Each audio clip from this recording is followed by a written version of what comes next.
записвам.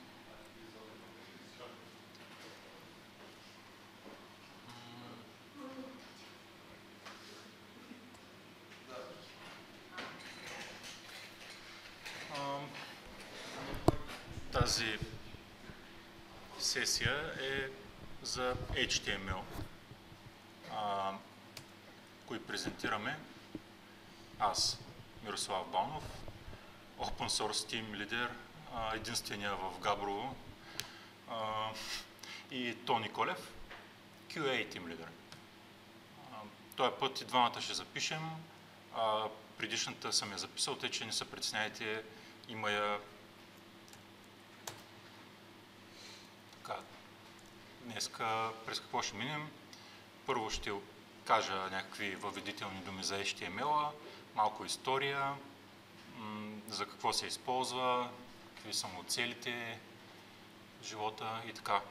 После терминология, това са понятията в HTML-а.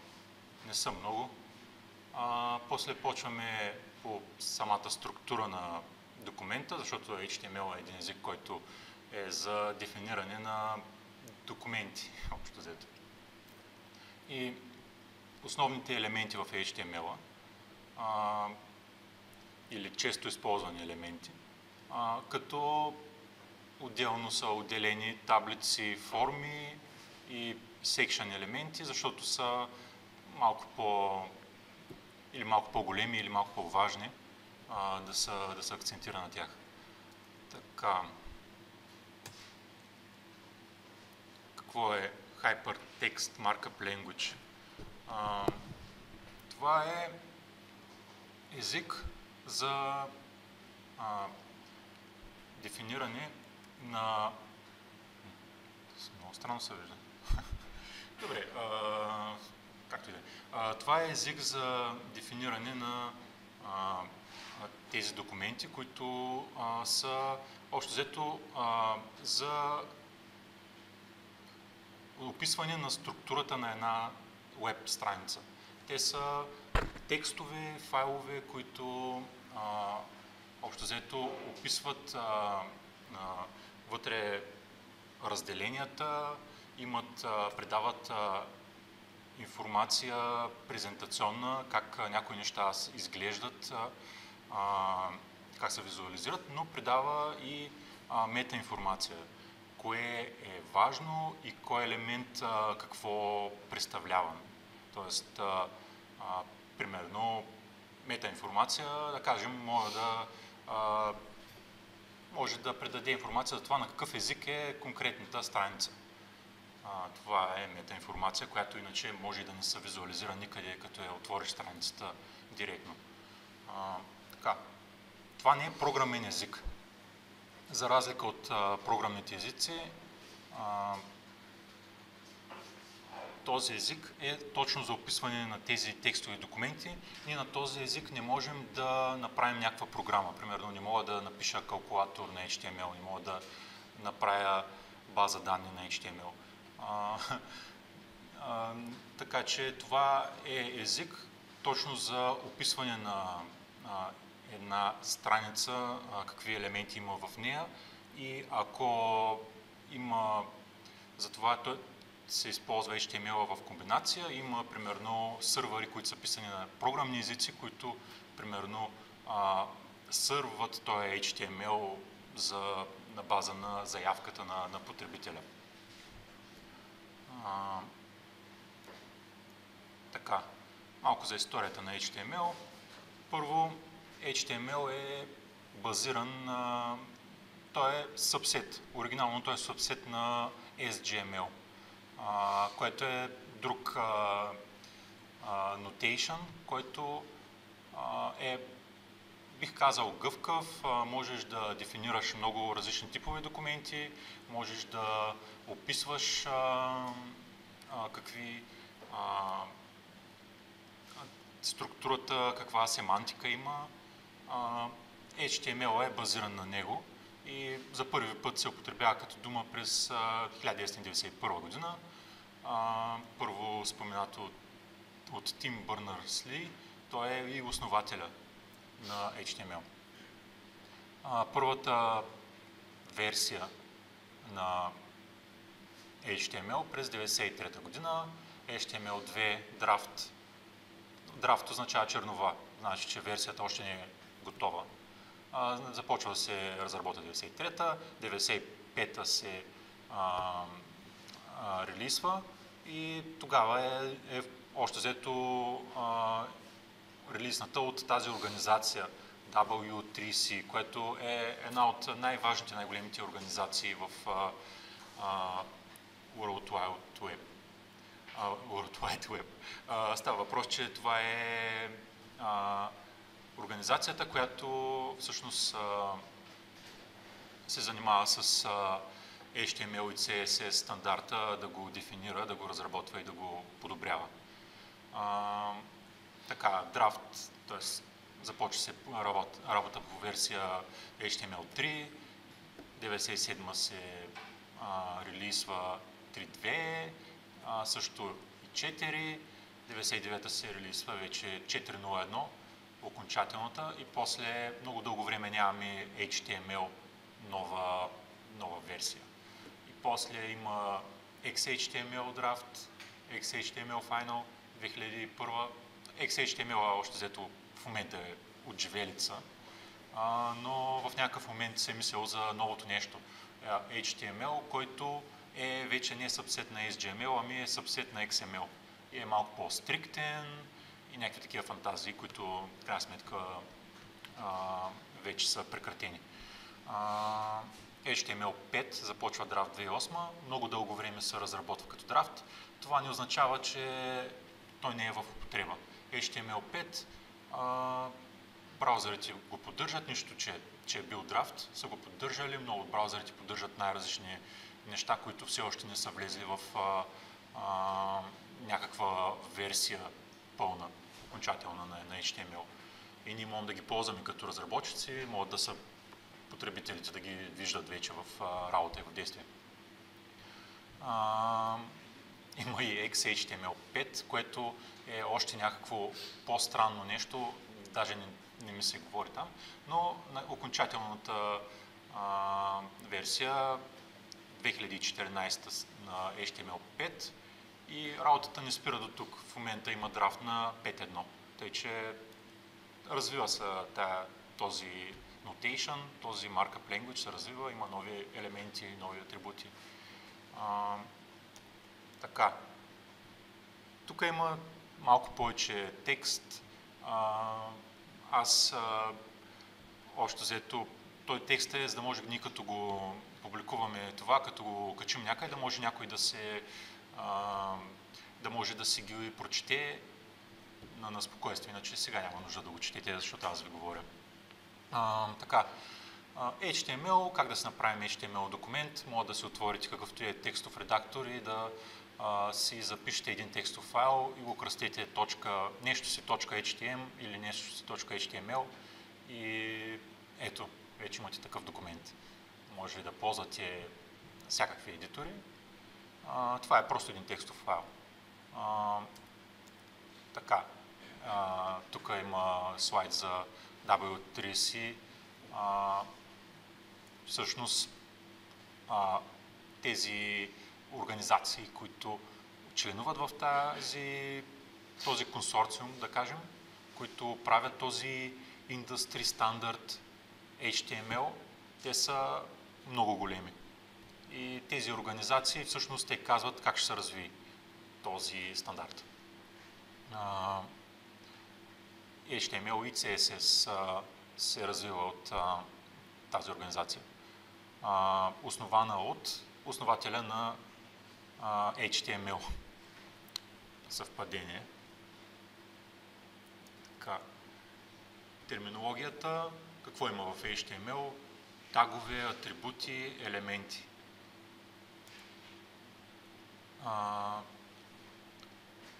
Таговете, ето тук има един пример.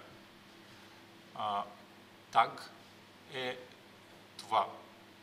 Започва с остра скоба, после има някакъв име на елемента, в случая е A, което е anchor tag, което всъщност дефинира линк, който като го цъкнеш, отиваш на някаква друга страница.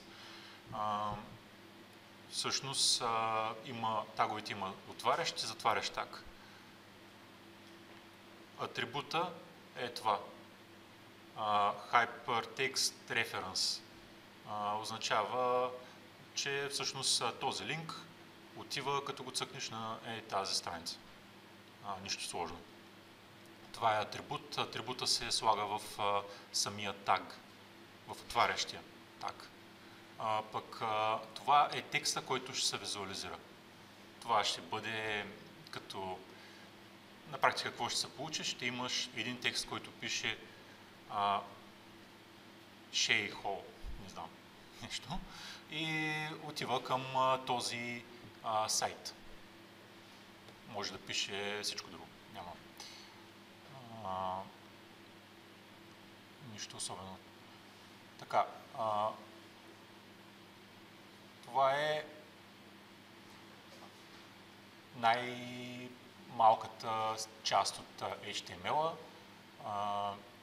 Това атрибутите са някакви, да кажем, пропъртита, някакви... Самият текст, той се слага между отварящия и затварящия таг. Вътре може да има и други тагове. Атрибутите оказват някакви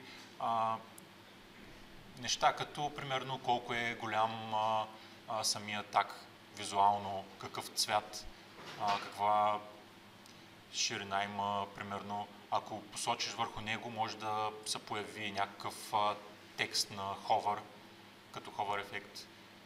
Може примерно атрибута да бъде какво е името, т.е. идентификатор на самия елемент. Има всякакви атрибути, после ще ги видим.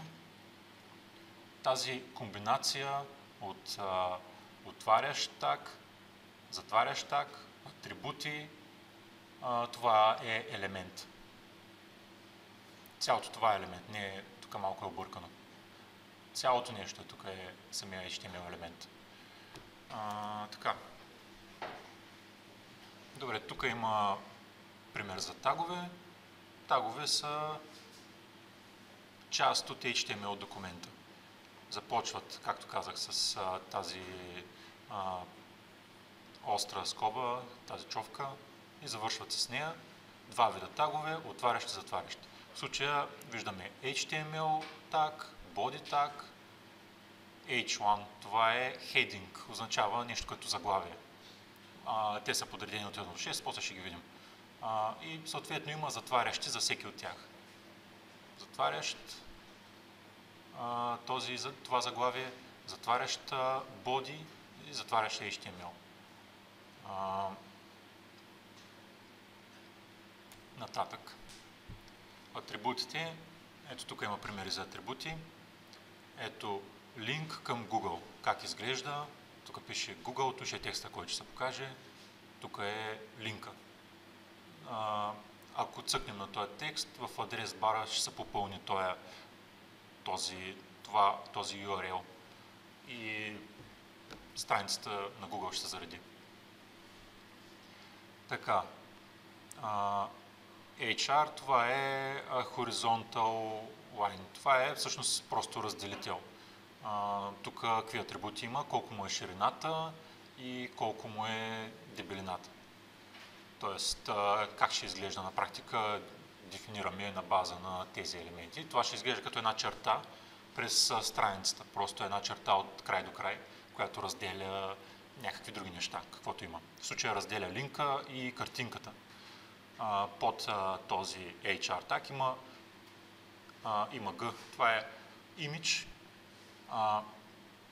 Това е сръцът, означава source. Откъде ще се заради самата картинка. В случая това рефърва към някаква директория images и някакъв файл ffwlogo.png. Както виждате, тук на края на този таг има слаш. Това означава самозатварящ се таг. Сега тук да не се заблудите, този так не се самозатваря, защото има тая черта. Истината е, че той се самозатваря, независимо дали има или няма. Тъй, че, но да кажем, че е прието стрикно, ако пишем езика, да пишем така. Тоест, ако ползвам картинка, такъв так, ако ползвам разделител, трябва накрая да го затворя не просто с тая скоба, ами с черта. Така. Атрибутите може да има кавички. Може да има и двойни, и единични. Те са key и value. Key в случая е size, value е 3 пиксела. Всъщност може и без кавички. Обаче пак не пишем много стрикно. Може дори uppercase да напишем size. Пак ще работи. Но така.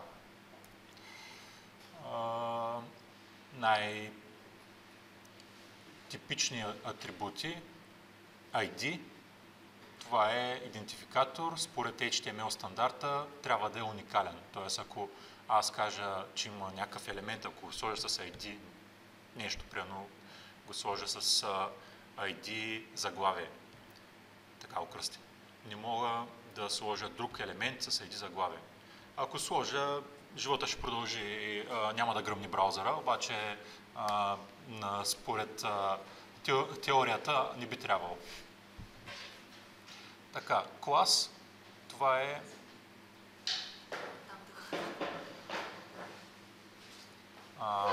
класа, това е начин, този атрибут, начин да означаваме множество елементи, да рефърваме към множество елементи.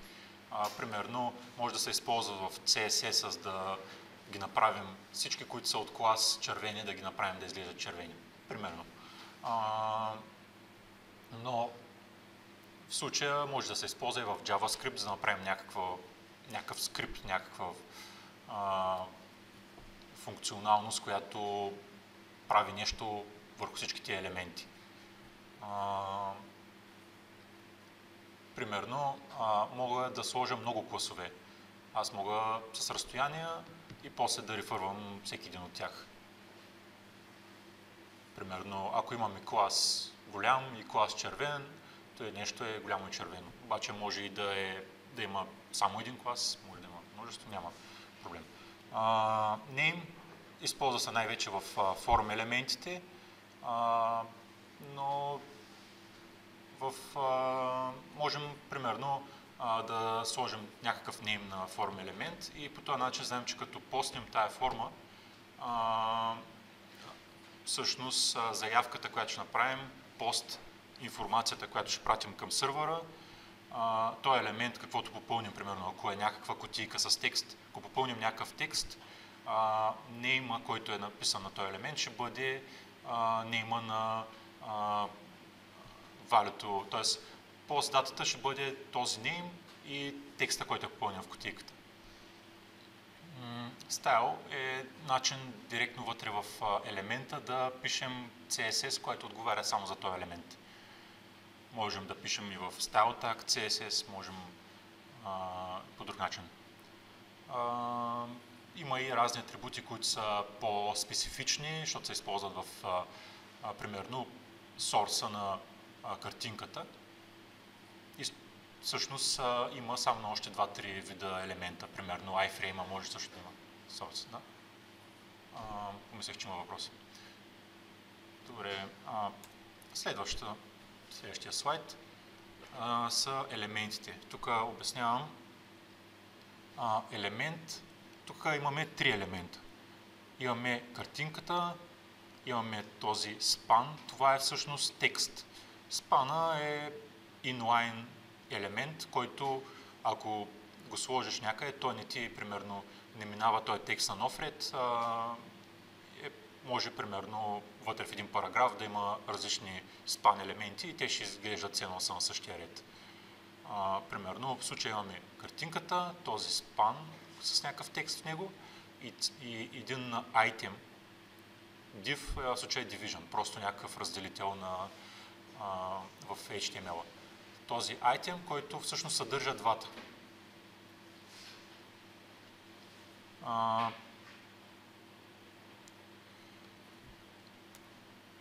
Сега да покажа демо.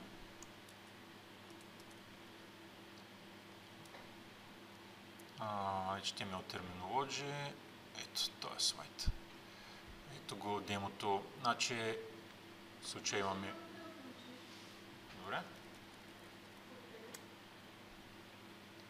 В случая имаме HTML tag, head, body, имаме H1, значи това е най-голямото заглавие, което казваме Hello FFW.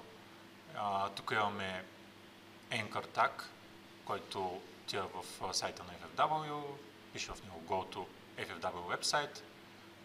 Той е разделител, хоризонталната черта и картинката с логото. Сега да го видим как ще изглежда.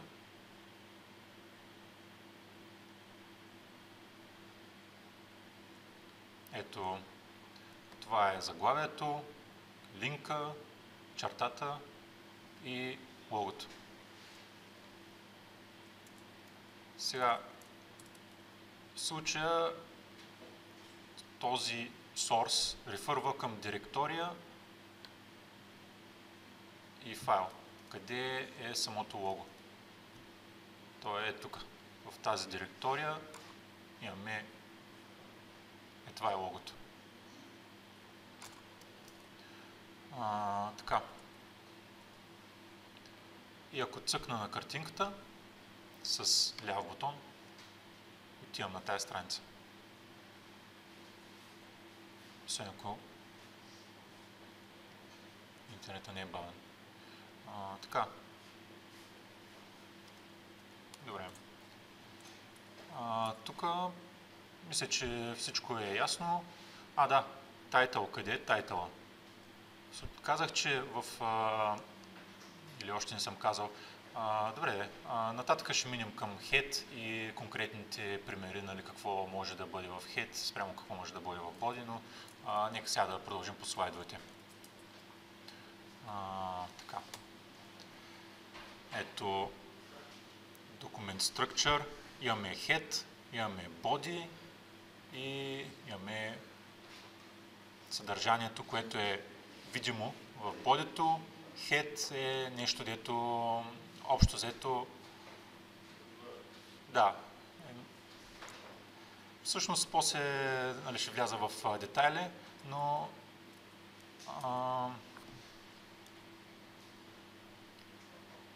Да, всъщност това са задължителни във всеки HTML документ. HTML документа започва и завършва с HTML tag.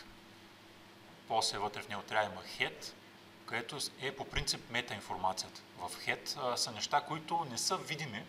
Те са интересни за, примерно, краулер ботовете. Примерно, ако вътре запиша, че сайта е на български език и някой англичанин го отвори, браузъра на този човек може да му съджестне да си транслейтне този сайт. Той ще прочете тая метаинформация и ще каже, добре, моят човек не разбира български и ще му транслейтнем, ще му предложим да си транслейтне страницата. Doctype, това всъщност не е елемент, бих казал, т.е. не е tag, но ето го примера за Doctype. После ще покажа малко повече за това. Момент. Да се намеря слайдовете. Добре. Цялото съдържание на HTML документа е в този HTML за tag елемент, бих казал. Тоест се намира между отварящия HTML tag и затварящия HTML tag. Нататък, ето за Doctype. Doctype Declaration е всъщност ние обявяваме за браузъра или какъвто и клиент, примерно, може да е screen reader, може да е браузър, може да е reverse proxy, всичко може да е, но казваме, че какъв документ даваме. Всъщност казваме, това е HTML. Преди се използваше това много, за да се избираме колко стриктен мод на браузъра да включим, примерно. Но сега още взето се използва това, което означава това е HTML. На браузъра трябва да са пуснати всички HTML фичъри, които браузъра поддържа. Точно както според стандарта. Означава това накратко. Докато тук означава, че това е точно HTML 4.0.1 стриктен. Според този doc-type definition, document type definition, който е на този URL. Вече не се използва, но преди това беше един от начините, в които да накараш, примерно, Internet Explorer 7 да показва нещата малко по-нормално. Но за щастие тия неща отпадат. Добре, какво е Head? Head има неща, които не се виждат на сайта. Всъщност те са метаинформация, стиловете. Може би да си направим пауза. Или да продължим малко. Добре. Нека да продължим.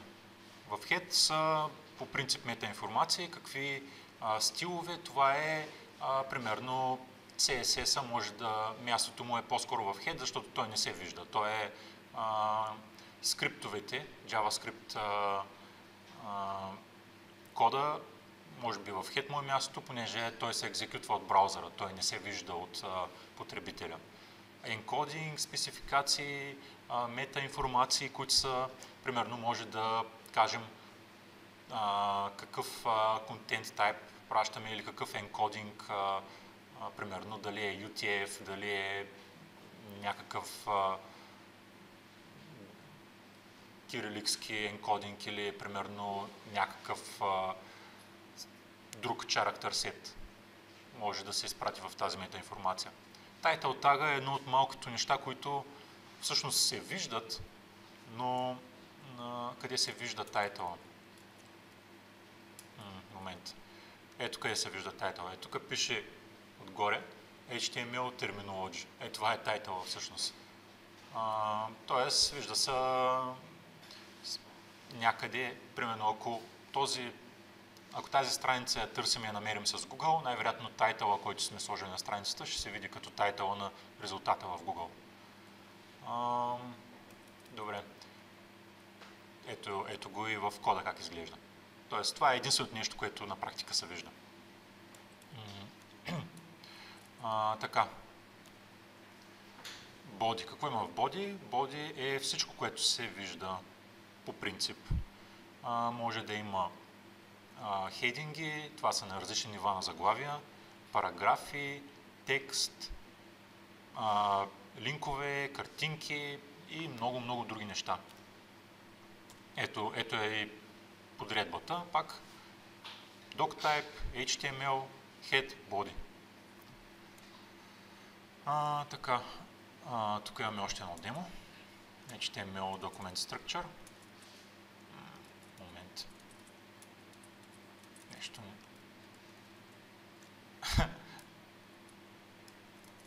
Добре, успях. Така, document structure. И нека го отворим в кода. Ето структурата, както виждате има title, ето го и скрипта. Това не знам дали е валиден JavaScript, според мен ще гръмне. Но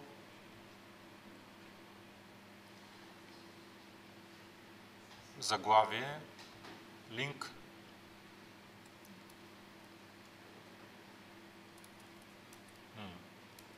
да го видим на практика.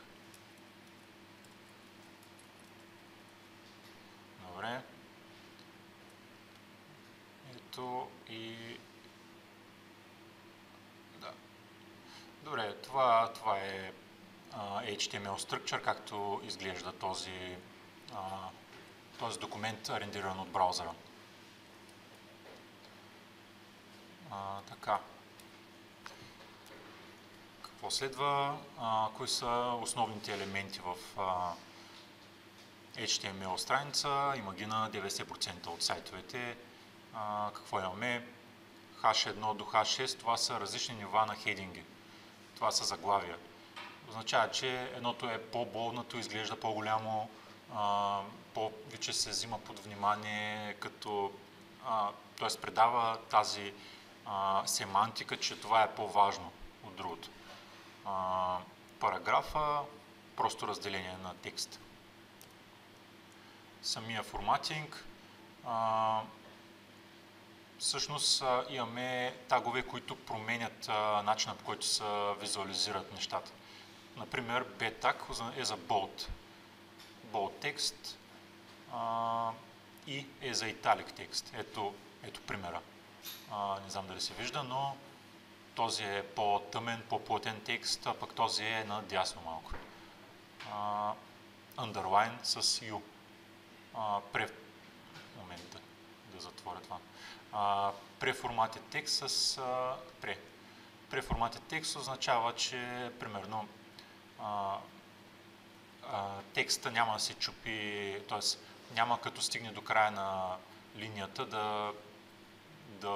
примерно да отива на нов ред, до края на ширината в браузъра, означава, че също ако аз направя нов ред, той ще бъде реално, ще изглежда като нов ред. Т.е. ако ударя един ентер в този маркъп, ще изглежда така.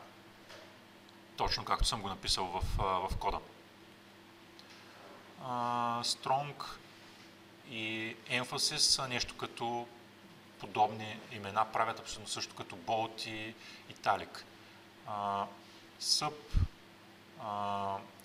Subscript и superscript. Съответно, това е малък текст над текста или под него. Ето как изглежда. Примерно sample и вътре този superscript се намира, нали? Този малкият текст се намира в такъв таг. Добре. Да кажа, според Strong и Emphasis са по-популярни да се ползват вместо Bold и Italic от SEO гледна точка, т.е. Search Engine Optimization, но честно казано нямам идея защо. Така, хайперлинкове, това е линк към външна страница. В случая тайтъла е, ако ховърна на този линк, ще ми излезе този тайтъл като tooltip, като pop-up текст. Пък атрибута target мога да го ползвам, за да кажа, искам този линк да ми се отваря в нов браузър, т.е. или в нов window, или в нов таб. Зависи от браузъра всъщност. Но всъщност мога да го използвам, да не го използвам и като цъкна нормално, като кликна на този линк, всъщност ще се презареди новата страница в същия таб или window. Така, картинки. За картинките имат source, т.е. коя картинка се зарежда, откъде. Out, в случая е, ако картинката не може да се зареди, този текст ще се зареди, който е в out, означава alternative text. Width, height, това е просто ширина и височина на картинката. Title, както казах, тайтъла може да бъде презентиран като hover текст. Така, препоръчително е да се, за картинките е препоръчително да има out, title. Ширина и височина не е препоръчително даже. Така, unordered list. Това е списък не подреден, т.е. не пише 1, 2, 3. Това означава в случая. Unordered list се показва така. UL tag, вътре всеки елемент е li. Т.е. тук е unordered list и това е list item. Вътре това е списък от 3 айтема и в случая type атрибута мога да го използваме, за да го покажем по различни начини. Ето нормалния, ето с type circle, ето с Type Square на същия този списък.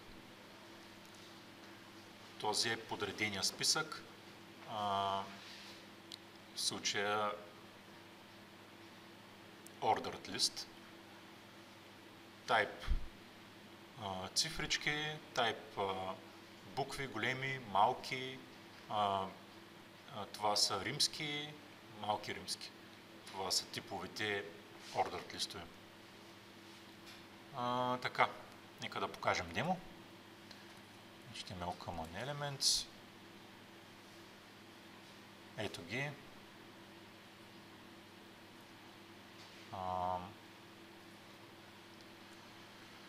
Така, text formatting, I am strong, I am emphasized, I am subscript, I am superscript, I am bold, I am italic, I am underlined. Ето как bold и strong се вижда по един същ начин и също italic и emphasized. Тъй, че това е преформатен текст. В случая нека да видим Common Elements тук, как изглеждат.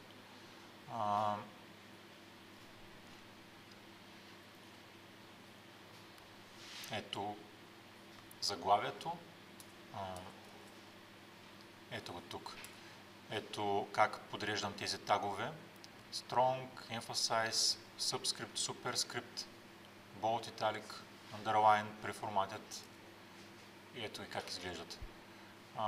И всъщност за Preformatted интересното е, аз примерно ако тук сложа този текст на нов ред, той ще изглежда по абсолютно същия начин, реално. Няма там да има нов ред. Но ако този преформатен текст сложа нов ред, и това имах предвид, че точно каквото сложим, точно така изглежда. Това е и смисъл на този атак. Добре, Hyperlinks, примера. Ето ги тук. Имаме линк към Google, имаме картинка с източник. Ето го. Линка към Google картинката. Сега, аз ако тая картинка я нямам,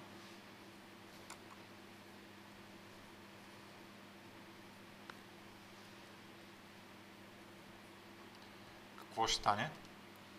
Ще се покаже това лого, което е всъщност алтернатив текста на картинката.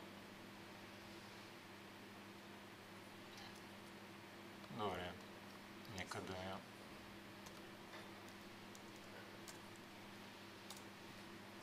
върнем обратно, както беше. Така, ето ги различните нива на заглавия, как изглеждат. Ето параграф текст. Всъщност, какво е параграф текст? Идеята е, че ние просто си разделяме текста по този начин. Ако аз имам много параграфи и те ще се покажат един по друг.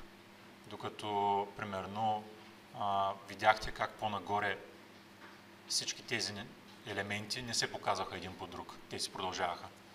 Това е основният смисъл на параграф текста. Така, ето и примера с unordered list, ordered list. Ето тук. Ако аз добавя, примерно,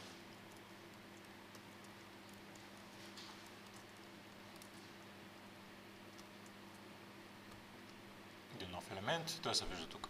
Не е сложно, нали? Не е висша математика, материята е простичка. Така, таблици. Какво е таблица?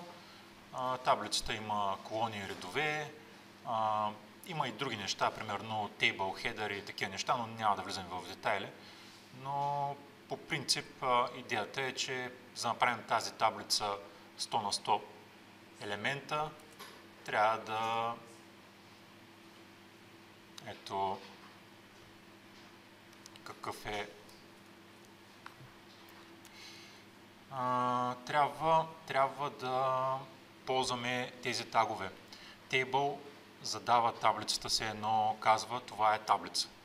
Търа е всеки един рол, т.е. всеки един ред от таблицата е в един такъв таг, търа.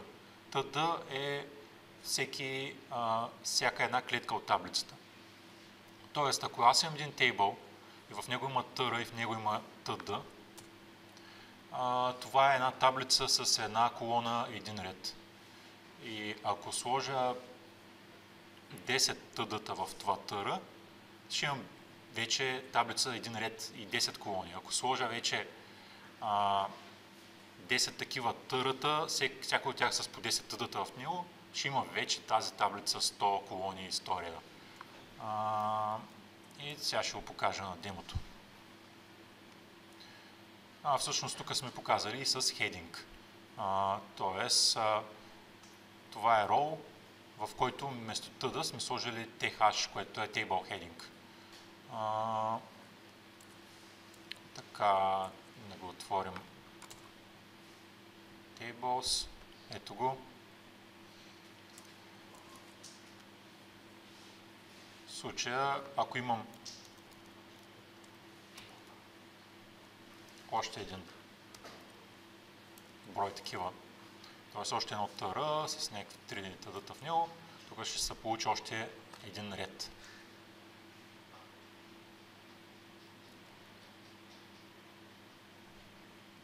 Хединга може и без него всъщност. И всъщност аз сега ще го махна. И ще видим как ще изглежда без хединг.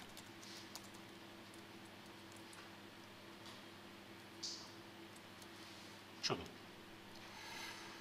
Така, простичко е, няма особени сложности в HTML. Като такъв, може би да покажа някои от атрибутите вътре в тейбъла. В случая имаме един border. Има и други, но да не изпадаме в крайности. Така, форми. Формите какво са? Те са места, където потребителя попълва някакви данни и после те могат да се пратят към сървъра. Идеята е, за да може, примерно, да се събере някаква информация или потребителя да обмени някакво съдържание. Ако, примерно, той е регистриран потребител, може да иска да си промени съдържанието в сайта или да си посне, примерно, коментар в Facebook. Ползват се форми. Ето пример, тук има една форма, която е регистрационна. Тук пише имейл, първо име, последно име. Може би трябва да пише и парола, но ето има и бутон, който е subscribe. Като цъкнем този бутон, тази информация ще се прати към сървъра. Добре. Така. Така, какво събира информация? Както казах, form тага се ползва за да отвори, за да започне нова форма. Тоест, вътре всичките форм елементи са в този form таг. Ето и тук малко по-голям пример с много повече информация, много повече елементи. И така, какви са основните? Select, text area, input се използва за твърде много неща. Какви типове input? Може да е текст, password, submit, радио. Тоест това в случая изглежда като текст, но примерно има звездички. Като пишеш текста и се виждат звездички. Това submit изглежда като бутон. Button и той изглежда като бутон. Checkbox изглежда като checkbox, радио бутон. Това всичко са input с някакъв тип. Сега да покажем и пример. Ето формата. Ето, тук има и стайл таг, в интерес на истината. Но ето, вътре в бодито имаме този форм. Метод get action applyNow.php. В случая не съм се стъпнал някакъв сървър, който да може да получи тази информация и да направи нещо, тъй че ако цъкна бутона, няма да се случи нищо особено. Така, вътре имаме този input, type hidden. Hidden input означава, че като submit на формата, той ще се изпрати към сървъра. Такова име, нали, ще се изпрати такова value, където името му е subject, value е клас 2014. Пък никъде във формата го няма това нещо, тъй че ние можем да го използваме да си предадем някаква информация, която не е видима за потребителя. Field set и legend, те се използват за визуализация правилна, примерно нещо като title вътре във формата. Label се използва пак нещо като title, който рефърва към някакъв елемент. И select се използва за да се избор от неща. Той е drop-down select, който примерно може би едно по едно да ги покажем как изглеждат. Сега ще отворя формата.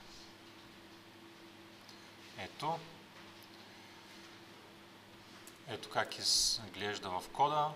Тук имаме този field set, academic information. Имаме legend. Ето това е legend на field set-а. Как изглежда? Ето degree, това е select, dropdown, както казах, така изглежда на практика. Student ID. В случая label, вижте как като цъкна този лейбъл и директно курсора ми идва тук. Това е целта на лейбъла. Когато лейбъла има for атрибут и този for е Student ID и той рефърва към елемент с име named Student ID. Така, това е текст, както виждате. Тук имаме placeholder. Placeholder е, докато не сме попълнили нищо, какво се вижда. Като почна да попълня, вече изчезва. Патърн. Тук мога да използвам патърна за валидация. Може би да намаля малко. Да. Патърна мога да използвам за валидация, за да... Не съм сигурен, но... то се хайлайтва, когато патърна е грешен, то се хайлайтва червено. Да. Required true означава, че аз не мога да submit тази форма, ако това не е попълнено. Както казах, това е друг вид валидация, ето защото е required true и е червено. Така, label, student code, пак цъкам на този student code и се появява курсора. В случая password означава, че това не се вижда, защото попълвам си паролата. Така, и пак имаме placeholder, какво се вижда, когато всъщност още не сме попълнили нищо. И там има този текст, попълни си паролата. Label for classes, ето тук има select, обаче този select е multiple select. Ето как изглежда. С control мога да селектна много неща. Селекта в браузъра, дефолтния, виждал съм и по-красив multiple select от това, но е лесен начин да направим multiple select, който без някакви допълнителни CSS и библиотеки. Добре, тук имаме пак Personal Details, пак имаме Field Set, пак имаме този Legend, пак имаме Label, Input. В случая патърна ни е букви, големи и малки букви. Нещо не виждам да ми се хайлайтва.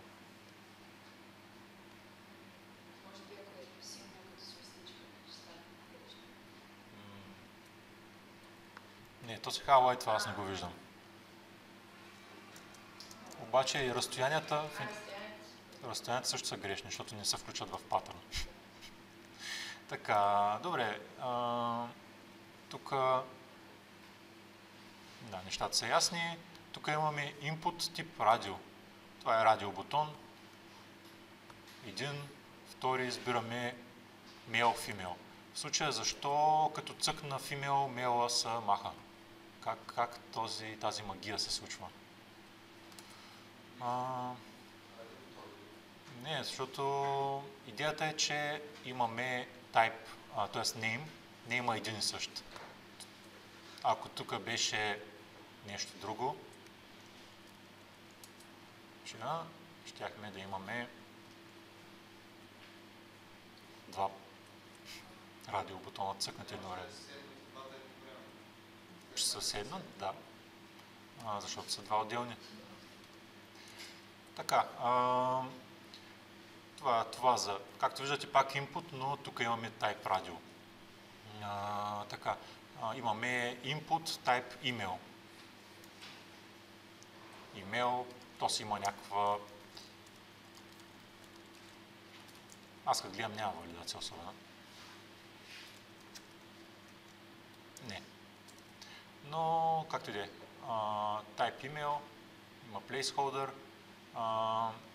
field set, legend, label, for results и тук имаме такъв input type range. И така, какъв е този range? Тук 100% може би трябваше да бъде тук отдясно, но нещо не се е събрало.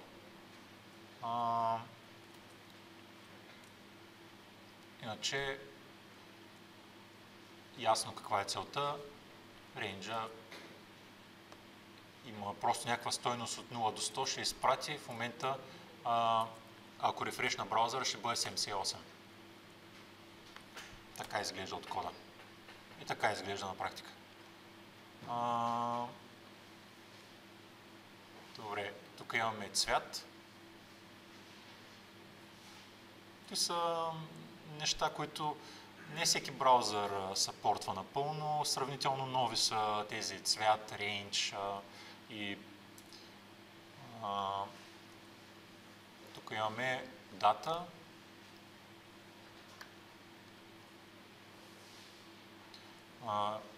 Input type color, input type date, input type time, input type URL. Както виждаме, изглежда като текст. Но...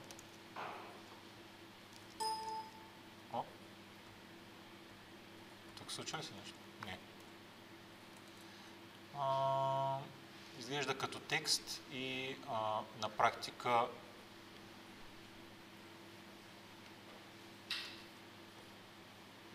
URL е единствено нещо, което се валидира до сега. Добре. Текст ария. Това е как ние записваме по-дълъг текст. Текст, който не е просто един ред. И това е. Самото съдържание на текст ария, за разлика от инпута, не е в атрибут, ами вътре в самото съдържание на текст арията. Тага. Тъй, че това е дефолтната стойност.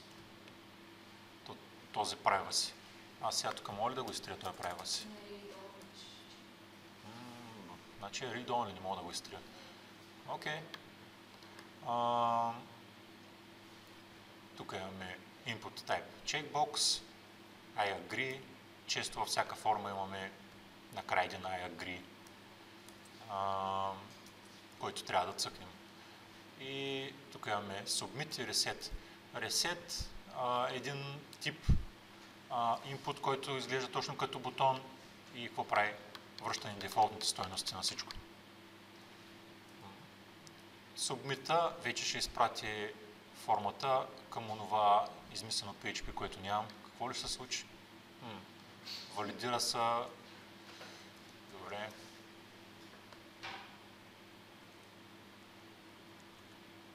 Може би да изпратя веднъж.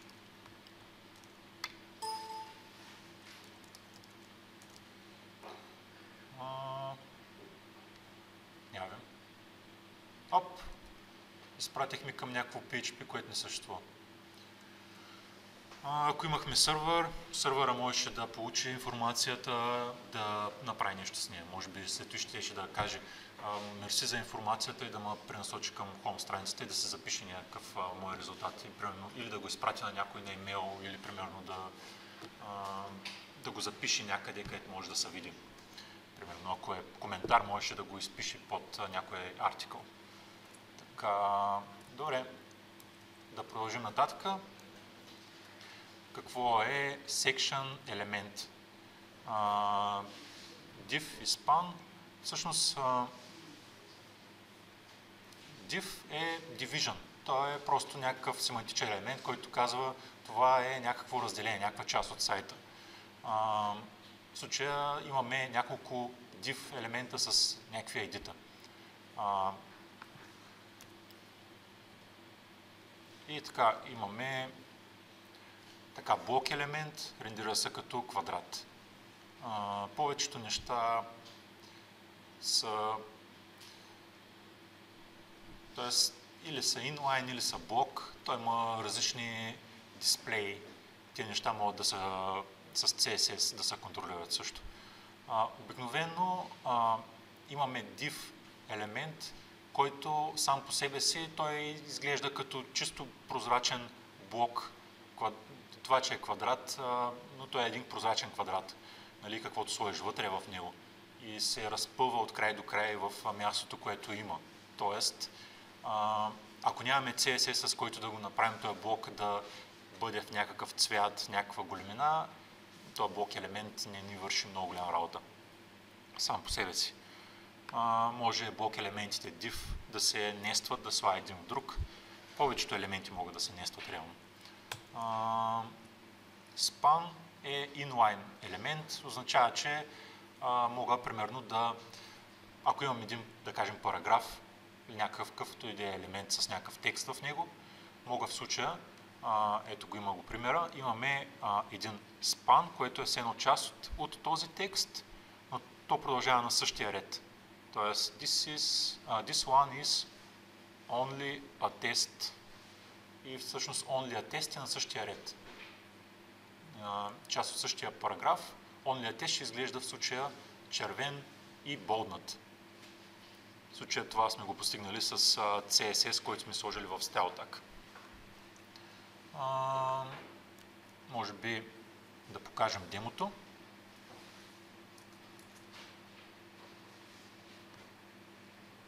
Може първо да покажем div.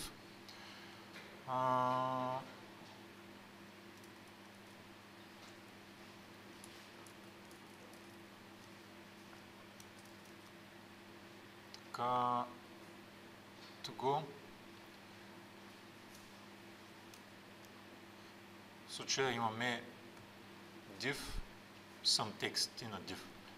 Втория имаме някакъв стайл в него, казваме, че font size е по-голям, цветът е червен, ето как изглежда. Третия казваме, че text align center, font weight bold и той изглежда, центрира се и е болднат. И последният изглежда точно като първия. Сега аз стои нещо, днеска не е презентация на CSS, не знам защо тук има CSS, но аз той мога да го направя и с тагове.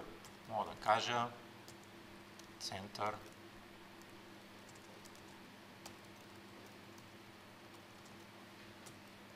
мога да кажа bold.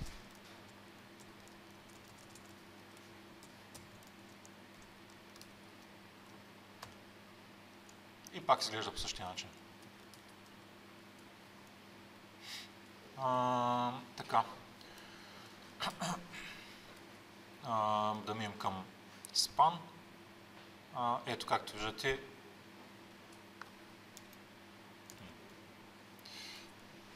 този пример, ето сега ще го заредя. Момент. Сега ще заредя този span.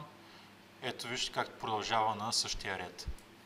Ако аз тук имам един параграф,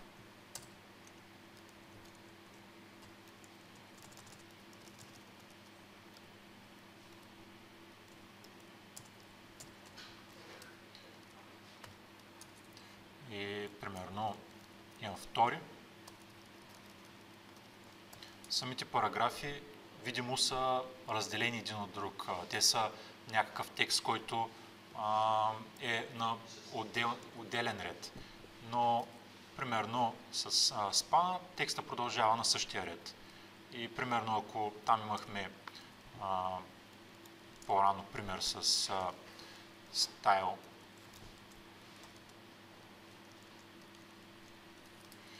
искаме червен текст, ето същия ред, но първият текст е червен. Така. Нататък. Така, първо, HTML-а от началото се използва много повече за такива презентационни цели, т.е. за как ще се визуализира нещо. Но в последствие хората са решили, че е по-семантично правилно HTML-а да дава самата семантика и структурата на текста, на документа, а CSS-а да определя как този текст ще се визуализира. Тоест, вече неща като bold, център, тагове, неща като, примерно, има фонт таг, който цялата му цел е да кажа, че нещо е по-голямо. Примерно, фонт с size 15 ще го направи 15 пиксела големина. Такива тагове отпадат. В HTML5 и в по-новите са deprecated тези тагове, не че не работят. И после, в крайна сметка, идеята е ние да ползваме CSS за тия цели и примерно да направим някакъв клас, да кажем имаме еди какъв си текст, този клас и ще ползвам CSS, да мога да го направя да изглежда. Защото това как нещо се вижда и това какво е, са две тотално отделни неща и искаме да имаме това разделение на структура и на съдържание и на визуализация. Така, HTML е структура, не е визуализация.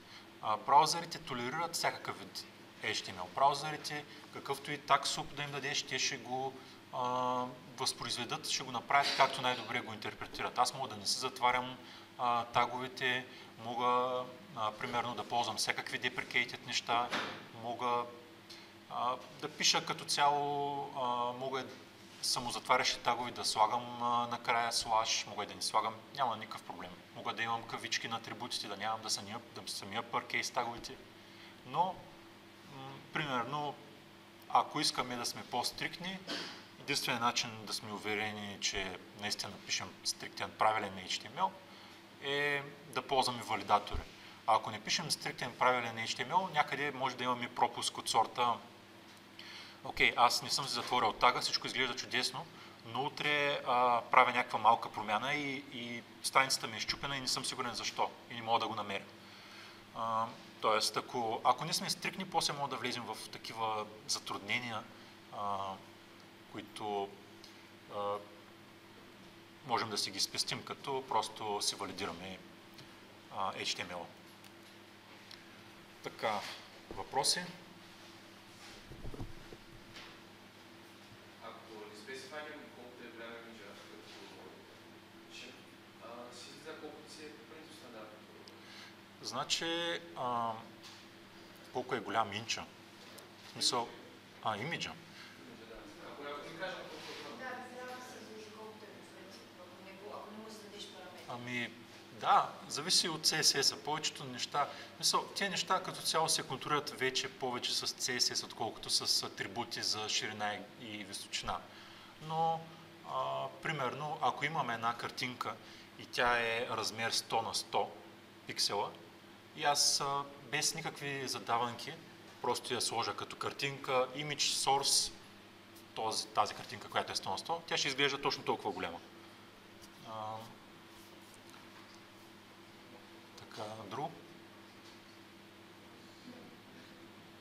Каква е разликата да запишем HTML и HTML? Реално това е просто extension.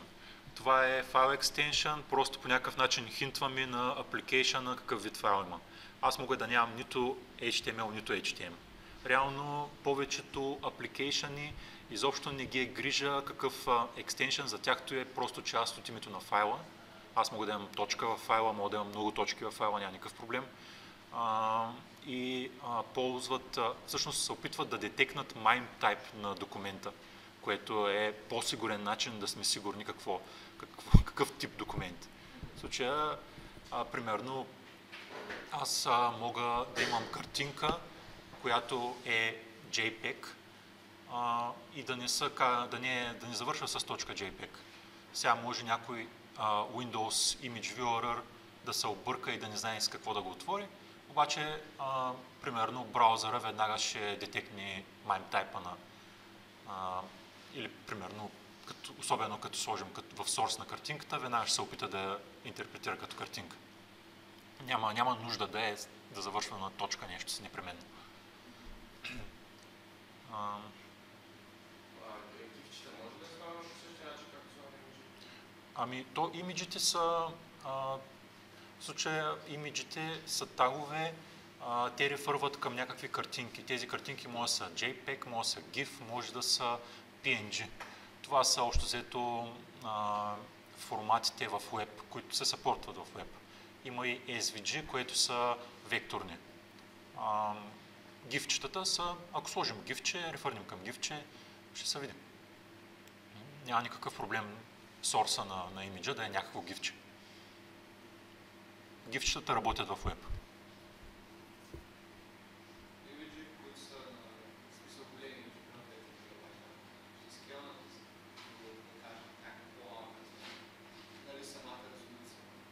Които са примерно 100 на 100 в сайта, се режда пак целия имидж, Абсолютно. във връзка с оптимизация. Да, във връзка с оптимизация е работа на сървъра да имиджа да го ресайзни и да прати ресайзнат имидж. Ако ние заредим в малка картинка 100 на 100 имидж, който е 5 мегабайтов и е примерно по-голям от големината на монитора, означава, че някой ще даунлоудва тези 5 мегабайта. Означава, че сървъра ще се товари с тях, защото ще трябва да ги прати, ще има и трафик. Да.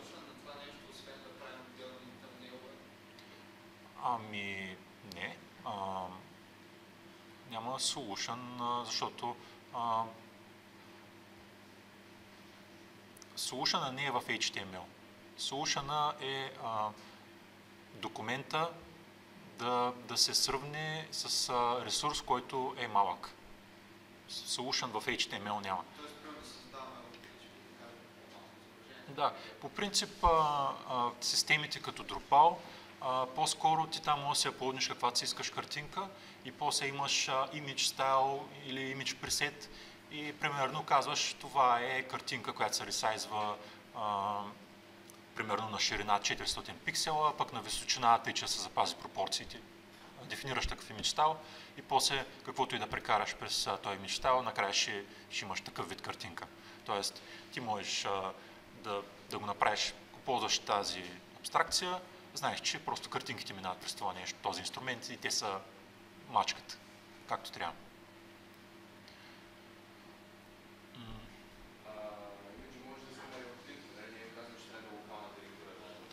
Значи, имиджа нормално се взима от, всъщност, няма да е локална директория, нали, няма да е някаква директория на компютъра ти, тя ще е примерно някъде на сървъра. Може да е много различни, може да е примерно аз да си направя страница, да я направя примерно miro.com и да взема картинка, да рефърна към картинка, която е в примерно google.com. Мога да са от много сървъри, може да е от някакъв CDN. Това няма да го забави. Не. Защо да забави? То или иначе каквото се случва е, браузъра реквества документа HTML-а от сайта miro.com, реквества home страницата и се връща HTML-а. И после браузъра вижда, окей, тук има някакви допълнителни ресурси и те са в някакви URL-и. Ще трябва да ги реквестне тях. Тъй или иначе той ще направи втора заявка. Тъй, че дали ще я направи от един сайт или друг сайт, даже често срещана оптимизация е да имаш различни Content Distribution Network сървъри, които нали, CDN, накратко, които примерно се занимават само с картинки. Вие сте виждали някакви сайтове, как някой път е даун сървър за картинките и сайта работи, обаче няма никакви картинки. Случва се. И това е сайд ефект. Друго?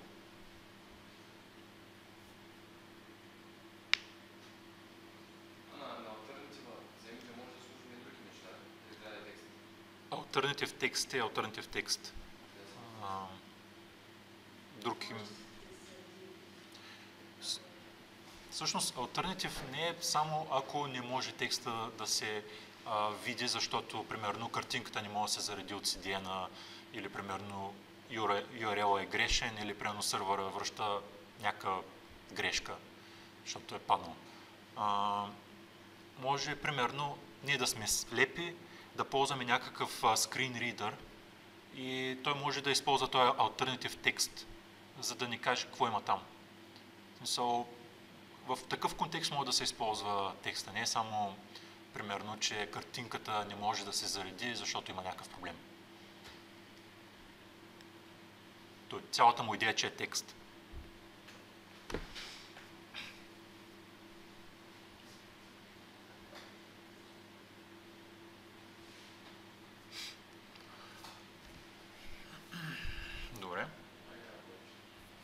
Добре, значи спирам